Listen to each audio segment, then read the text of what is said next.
Hello everyone, Jacquie Edwards here. Thank you so much for joining me today.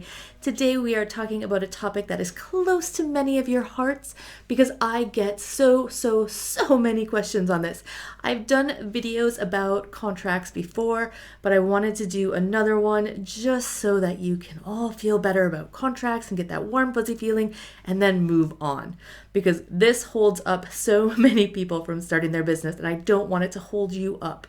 Now, the first thing I want to say about contracts is at the end of the day, a contract is a contract. So you could have a contract by just talking to the landlord, and we're talking specifically about contracts with your landlord right now for rent to rent. You could, just say, hey, I'm going to rent your property. This is how it's going to work. He'll say, yep, that sounds fine. You shake hands. That's a contract. Now, it is a little tough if anything goes wrong down the road to, kind of solve any problems because it becomes like a he said, she said thing, which is why verbal contracts, they're not the best way to go forward, but it is a contract at the end of the day. You could also just write everything down on a piece of paper. You could sign it, he could sign it, the landlord could sign it, and away you go. Again, that is a contract. It is completely legal. It is completely fine to do that. It doesn't look quite as professional as having, a legally speaking contract all, printed out and, typed up and looking nice. But that's a contract as well, and you could do that for your rent to rents. So in an extreme circumstance, the landlord's like, oh my God, I need this to go now. Let's just write it down and move on. You could write down the terms and just be done with it and move forward and start managing that property. That is legal.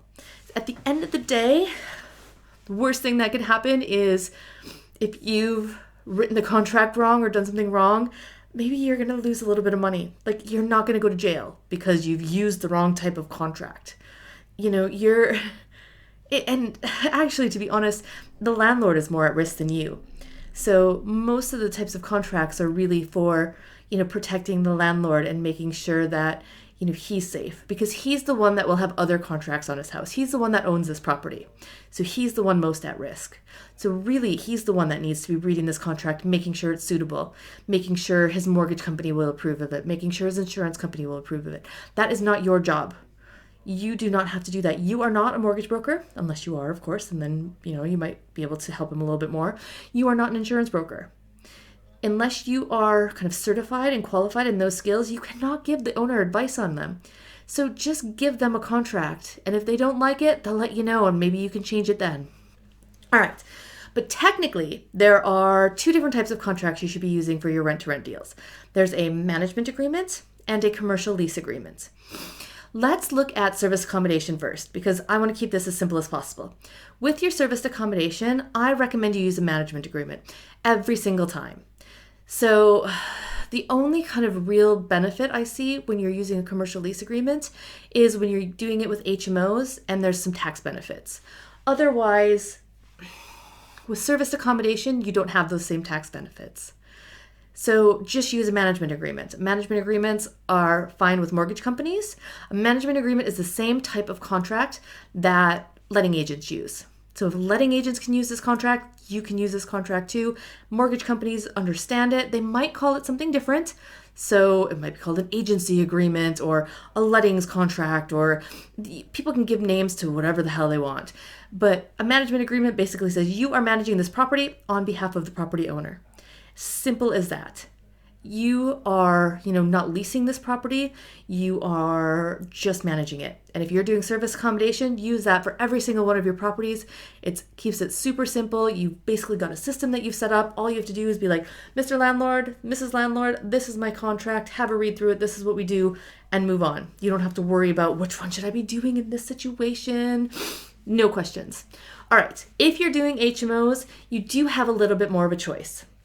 If you want to keep it simple, use a management agreement every single time and just don't worry about it. Because you can use a management agreement for anything in any situation. Because again, a management agreement is the same thing as a letting agent uses. With that HMO, you are managing the property on behalf of the owner. So you are not becoming the landlord. You are just the agent managing the property. Now you can set it up just like you would set up any contract. So instead of being like an agent where you're saying, oh, I'm charging you 10% commission, you can just say, I'm paying you £1,000 a month. However you want to word it, it is the same exact contract underneath it all. Now, the other type of contract that you could use in an HMO situation is a commercial lease agreement. Again, this might have other names by other people in other situations. I think it's also called like a non-housing act agreement, whatever. It's basically you are leasing the house from the landlord and then subletting it to your tenants. Now, that word subletting scares a lot of people, but it's not illegal, which is why you can use a commercial lease agreement. The only time it gets a little bit tangled up is if the owner has a mortgage. So if the owner has a mortgage on their property, that mortgage will say no subletting is allowed. So therefore, that landlord should not be signing a commercial lease agreement. Again, this is his kind of problem, really, at the end of the day. So if you give him a commercial lease agreement and he signs it, it's not your fault. It's not your problem. He should have read the agreement. He should know, because he signed this other agreement with the mortgage company, what he can and can't do. But now a lot of landlords, most of my landlords probably didn't even read the contracts I've given them. So, if you know the landlord has a mortgage, you should give them a management agreement, because at the end of the day, your job is to kind of make their life easier. It's not to trick them and pull the wool over their eyes. So, if they've got a mortgage, give them a management agreement. If they don't have a mortgage, I suggest you use a commercial lease agreement, because tax-wise, in HMOs, you can benefit from not having to pay VAT once you hit the threshold if you're using a commercial lease agreement. Because again, you are leasing the property from the landlord and then you're subletting it. So those tenants that you sublet it to, you are their landlord. Tenants, like residential rental tenants, do not pay VAT. So they would never pay VAT on their rent to you. Therefore, you won't have to pay VAT on that income once you kind of hit a threshold. So if you use a management agreement, you are earning a fee for managing the property on behalf of the owner. So you are not earning rental income from your tenants, you are earning a fee for property management. And that fee is a vatable income. So once you get above, and I think the current threshold is like £85,000. Once you get above £85,000, you would have to register for VAT. And that will take a chunk of money out of your pocket every day. So the less VAT you have to pay, the more money you're going to keep. So ideally, you're kind of managing it if you're doing HMOs between when you can use a commercial lease agreement, ideally, or when you're using a management agreement. But again, if you want to keep it super simple across the board, just use management agreements all the time. And just, plan for someday I might be VAT registered and I'll have to pay a little bit more in tax. Because the more tax you pay, really that just means the more money you're making. So paying a little bit of tax is not the worst thing in the world, because it just means that you're doing a good job growing your business. So don't stress out about contracts. Do not stress out. Contracts, a contract, a contract. At the end of the day, it's a contract. If you've got something written down, you're good to go. If you're using another type of contract, it might not be the perfect thing to use. It might kind of cause some confusion if there's any problems down the line. It might cause some confusion. You might end up, somebody might interpret it differently than you've interpreted it, and maybe you lose out, you lose a bit of money, you lose out on the deals later down the road. But you're not going to go to prison. Nobody's going to die because you've used the wrong contract, and it's not worth holding up starting your rent-to-rent business because you don't know what kind of contract to use. Now, I do have some educational contracts available on my website at renttorentacademy.co.uk. So you can head there and check it out. You can check out my brand new website. Everything is all sparkly new and happy and ready to go. So have a little look around and see if you find that. I've got some contracts that you can look at to get an understanding of kind of what contracts can say and how they can look. Or you can go to a solicitor and have them write up some contracts for you, and then you'll know that this is absolutely just spot on for the deal that you're doing, because they've taken the time and they're kind of fully qualified to be writing these contracts.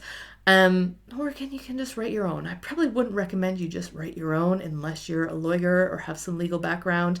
I personally feel comfortable editing my contracts that I've got, but I did have a solicitor write them originally.